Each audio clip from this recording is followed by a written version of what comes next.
அனைவருக்கும் வணக்கம். இனி வரக்கூடிய அடுத்த 7 நாட்கள் ஒவ்வொரு ராசிக்காரங்களுக்கும் எப்படிப்பட்ட பலன் அமைய போகுது அப்படின்னு தாங்க பார்க்க போகிறோம். பொதுவாகவே நம்ம ஒரு நாள் தொடங்கும் போதாகட்டும் அல்லது ஒரு வாரம் தொடங்கும் போது ஒரு மாதம் தொடங்கும் போது அப்படின்னு ஒவ்வொரு ராசிக்கும் என்ன மாதிரியான பலன்கள் அப்படின்னு தெரிஞ்சுக்கிறது முக்கியம். ஏன்னா நமக்கு இந்த நேரத்தில் பலன்கள் சுப பலன்களாக இருக்குமா அசுப பலன்களாக இருக்குமா, யாரெல்லாம் ரொம்பவே கவனமாக இருக்கணும், யாருக்கு இப்போது ரொம்ப சிறப்பாக இருக்குது அதிர்ஷ்டமாக இருக்குது, இந்த மாதிரியான நிறைய விஷயங்களை நாம் இந்த ராசி பலன்கள் மூலமாக தெரிஞ்சுக்க முடியும்.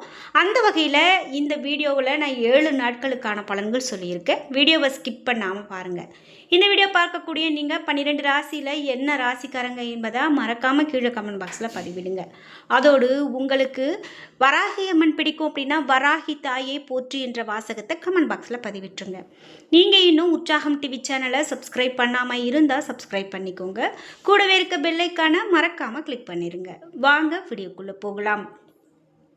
இந்த வீடியோவை பார்த்துட்டு இருக்கக்கூடிய உங்களுக்கு வீட்டில் நிம்மதியும் அமைதியே இல்லையா? உங்களுக்கு யாராவது செய்வினை கோளாறு செஞ்சுருப்பாங்க, பில்லி சூனியம் ஏவல் இந்த மாதிரி செய்திருப்பாங்க அப்படின்னு நினைக்கிறீங்களா? இந்த வீடியோவுக்கு கீழே டிஸ்கிரிப்ஷனில் வராகி அம்மன் ஜோதிட நிலையத்தின் தொலைபேசி எண் கொடுத்துருக்கேன்.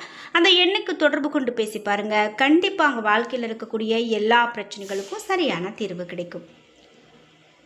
முதலாவதாக மேஷராசிக்காரர்களுக்கு வரக்கூடிய அடுத்த நாட்கள் எப்படிப்பட்ட ஒரு அமைப்பாக இருக்கும் அப்படின்னு பார்த்து தெரிஞ்சுக்கலாம். குறிப்பிட்டு மேஷராசிக்காரர்களுக்கு எடுக்கக்கூடிய ஒவ்வொரு முயற்சியுமே வெற்றியை நோக்கி இருக்கக்கூடியதாக அமையும். தனிப்பட்ட சாதனைகள் மூலமாக சமுதாயத்தில் மதிப்பும் மரியாதையும் உயரும். குடும்ப உறவுகளில் மகிழ்ச்சி பொங்கும். பெற்றோருடைய ஆசையோடு புதிய காரியங்களை தொடங்குவீங்க. அரசியல் செல்வாக்கு மிக்க நபர்களுடனான சந்திப்பு உங்கள் எதிர்கால வளர்ச்சிக்கு உந்துதலாக இருக்கும். கர்மஸ்தானத்தில் கிரகபலம் அதிகரிக்கிறதால உத்தியோகத்தில் எதிர்பாராத பதவி உயர்வு அல்லது ஊதிய உயர்வு குறித்த நற்செய்திகள் வந்து சேரும். தொழில் மற்றும் வணிகத்தில் புதிய முதலீடுகள் செய்ய இது ஒரு உகந்த காலம். உஷ்ண சம்பந்தமான உபாதைகளை தவிர்க்க நீர் சத்து மிகுந்த உணவுகளை உட்கொள்வது நல்லது. இயன்றவரை ஏழைகளுக்கு அன்னதானம் செய்வதும் காலையில் நடைப்பயிற்சியை மேற்கொள்வதும் நல்லதொரு பலனை கொடுக்கும் பலனாக இருக்க போகிறது. இதே போல அடுத்ததாக ரிஷபராசிக்காரர்களுக்கு 11ஆம் வீடான லாபஸ்தானத்தில் சூரிய பகவான் சஞ்சாரம் செய்கிறதால இனி வரக்கூடிய நாட்களில் உங்களுக்கு யோகங்களை தரப்போறாரு அப்படின்னு சொல்லலாம். இதனால் பணப்புழக்கம் சீராயிருக்கும். திட்டமிட்ட காரியங்கள் தடையின்றி நிறைவேறும். கடந்த கால உழைப்பிற்கு உரிய அங்கீகாரம் கிடைக்கும். குடும்பத்தில் சுப நிகழ்ச்சிகள் திட்டமிட்டபடி நடக்கும். நண்பர்களுடைய வழியில் எதிர்பார்த்த உதவிகள் வந்து சேரும். தொழில் ரீதியாக புதிய ஒப்பந்தங்கள் கையெழுத்தாகும். ஏற்றுமதி இறக்குமதி லாபத்தை பெருக்கும்.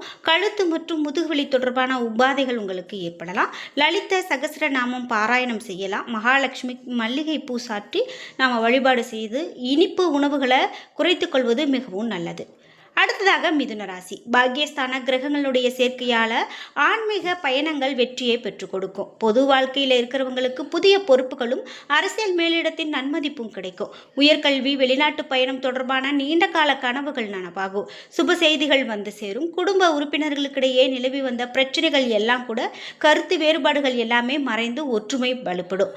அதே போல உத்தியோகத்தில் சக ஊழியர்களுடைய ஒத்துழைப்போடு கடினமான பணிகளை எளிதாக முடிப்பீர்கள்.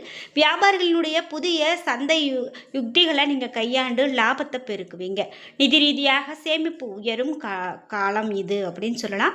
நரம்பு மண்டலம் தொடர்பாக சிக்கல்கள் உங்களுக்கு அவ்வப்போது ஏற்படலாம். மகாவிஷ்ணுவிற்கு துளசி மாலை அணிவித்து வழிபாடு செய்வதும் ஏழை குழந்தைகளுக்கு கல்வி உதவி செய்வதும் நல்லதொரு பலனை பெற்றுக் கொடுக்கும்.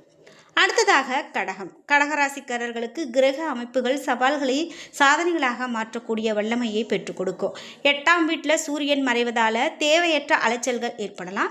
எதிர்பாராத பண வரவு மகிழ்ச்சியை கொடுக்கும். குடும்பத்தில் உள்ளவர்களுடன் பேசும்போது நீங்கள் நிதானத்தை கடைபிடிக்கிறது ரொம்ப நல்லது.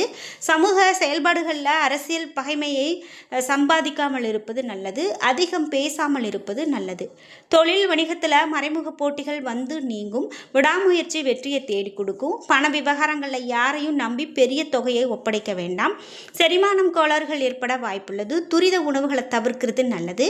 சிவபெருமானுக்கு வில்வயிலை அர்ச்சனை, சந்திர தரிசனம் செய்வது, இரவுகளில் நீண்ட நேரம் கண் விழிப்பது இவையெல்லாம் தவிர்ப்பது ஆகியவை நல்லதை கொடுக்கும்.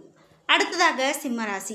சூரியன் 7ஆம் வீட்டில் அமர்வதால் சிம்மராசிக்காரர்களுக்கு பொது வாழ்க்கையில் உங்களுக்கு செல்வாக்கு கூடும். தனிப்பட்ட சாதனைகள் மூலமாக பாராட்டுகள் வந்து சேரும். கூட்டு தொழிலில் பங்குதாரர்களுக்கிடையே உற்சாகம் ஏற்படக்கூடியதாக இருக்கும்.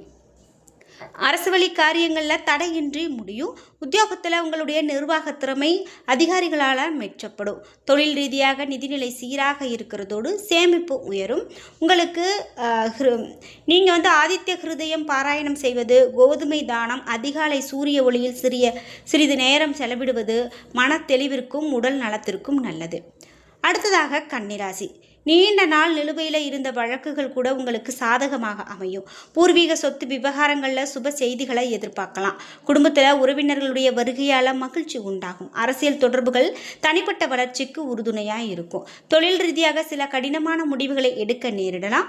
மேலும் உங்களுக்கு ஒவ்வாமை, தோல் தொடர்பான சிக்கல் இவையெல்லாம் ஏற்படலாம். பெருமாள் கோவிலில் நெய் தீபம் ஏற்றுவதும் அன்றாட பணிகளை அட்டவணைப்படுத்தி செய்வதும் நல்லது.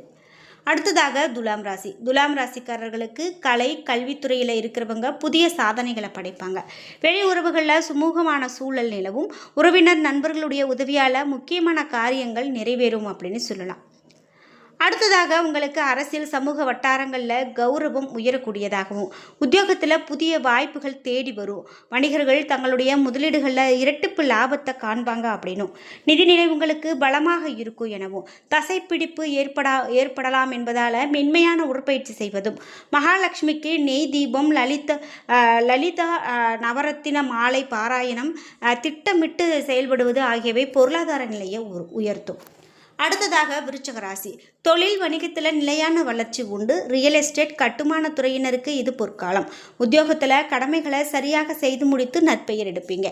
இதய துடிப்பு, இரத்த அழுத்தம் தொடர்பான கவனம் உங்களுக்கு அதிகமாக வேணும். முருகப்பெருமானுக்கு செவ்வரளி மலர் சாற்றி வழிபாடு செய்வது, ஏழைகளுக்கு பருப்பு சாதம் தானம் செய்வது மன அமைதியையும் தெளிவையும் ஏற்படுத்தும்.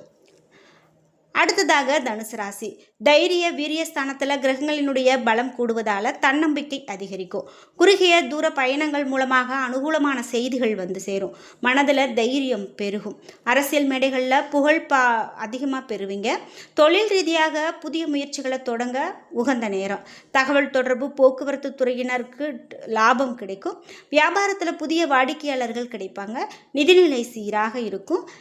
சிவனுக்கு மஞ்சள் மலர் சாற்றி வழிபடுவது, முதியவர்களுக்கு வஸ்திர தானம் செய்வது, தினசரி நடைபெறுச்சு ரொம்ப நல்லது. அடுத்ததாக மகரம் ராசி.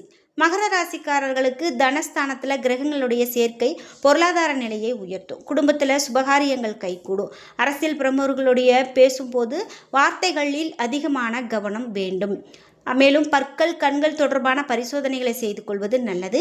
சனீஸ்வர பகவானுக்கு நல்லெண்ணெய் தீபம் ஏற்றுவது, உணவில் உப்பை குறைப்பது, போதிய அளவு நீர் அருந்துவது இவையெல்லாம் உங்களுக்கு மிகவும் நன்மையான பலனை கொடுக்கும். அடுத்ததாக கும்பராசி. நீண்ட நாட்களாக தள்ளி போன காரியங்கள் இனி வரக்கூடிய காலகட்டத்தில் உங்களுக்கு வெற்றிகரமாக முடியும். குடும்பத்தில் உங்களுடைய முடிவுகளுக்கு மதிப்பும் ஆதரவும் கிடைக்கும். மேலும் சமூக மற்றும் அரசியல் வட்டாரங்களில் ஒரு முக்கிய தலைவராக அங்கீகரிக்கப்படுவீங்க. தொழில் வணிகத்தில் நல்ல ஒரு வளர்ச்சியை எதிர்பார்க்கலாம். புதிய தொழில் ஒப்பந்தங்கள் உங்களுடைய பொருளாதார நிலையை உயர்த்தும். மன உளைச்சலால் தலைவலி ஏற்பட வாய்ப்புள்ளது. போதிய உறக்கம் அவசியம். அடுத்ததாக மீனராசி. குடும்ப உறவுகளில் விட்டு கொடுத்து போகிறது மீனராசிக்காரர்களுக்கு மிகவும் நல்லது. அரசியல் பிரமுகர்களோடு பழகும்போது எச்சரிக்கையோடு பேசுவது, தேவையற்ற சிக்கல்களை தவிர்க்கலாம். தொழில் வணிகத்தில் முதலீடுகளை செய்யும் போது ஆலோசனை பெறுவது நல்லது. உத்தியோகத்தில் அலைச்சல்கள் அதிகரித்தாலும் பலன் சாதகமாகவே இருக்கும். நிதி ரீதியாக வரவும் செலவும் காணப்படும். மேலும் பாதங்களில் பாதிப்பு, தூக்கமின்மை தொடர்பான சிக்கல்கள் ஏற்படலாம். குரு பகவானுக்கு நெய் தீபம் ஏற்றி வழிபாடு செய்வது, பசுவிற்கு அகத்திக்கீரை வழங்குவது, இயற்கை வழி மருத்துவ முறைகளை கடைபிடிப்பது இவையெல்லாம் மிக மிக நல்லது. இது மட்டும் இல்லாமல் வெளிநாடு சம்பந்தமான வெற்றி செய்திகள் வந்து சேரும். குடும்ப உறவுகளில் நீங்கள் அதிகமாக விட்டு கொடுத்து போகிறது ரொம்பவே நல்லது. விரயஸ்தான கிரக சஞ்சாரம் காரணமாக செலவுகள் கூடினாலும் சுப செலவாகவே அமையும். ஆன்மீக பயணங்கள் மற்றும் தர்ம காரியங்களில் ஈடுபடுவதால் மன அமைதி கிடைக்கும். என்ன நண்பர்களே, இன்றைக்கி வீடியோவில் அடுத்த 7 நாட்களுக்கு என்னென்ன மாதிரியான பலன்களை பெற போகிறாங்க அப்படிங்கிற அனைத்து தகவல்களையும் நம்ம பார்த்து தெரிஞ்சுக்கிட்டோம். இந்த வீடியோ கண்டிப்பாக உங்களுக்கு ரொம்ப பயனுள்ளதாகவும் பிடித்ததாகவும் இருந்திருக்கும். வீடியோ உங்களுக்கு பிடிச்சிருந்தால் லைக் பண்ணுங்கள், ஷேர் பண்ணுங்கள், கமெண்ட் பண்ணுங்கள். நீங்கள் இன்னும் உற்சாகம் டிவி சேனலை சப்ஸ்கிரைப் பண்ணாமல் இருந்தால் சப்ஸ்கிரைப் பண்ணிக்கோங்க. கூடவே இருக்க பெல் ஐகானை மறக்காமல் கிளிக் பண்ணிடுங்க.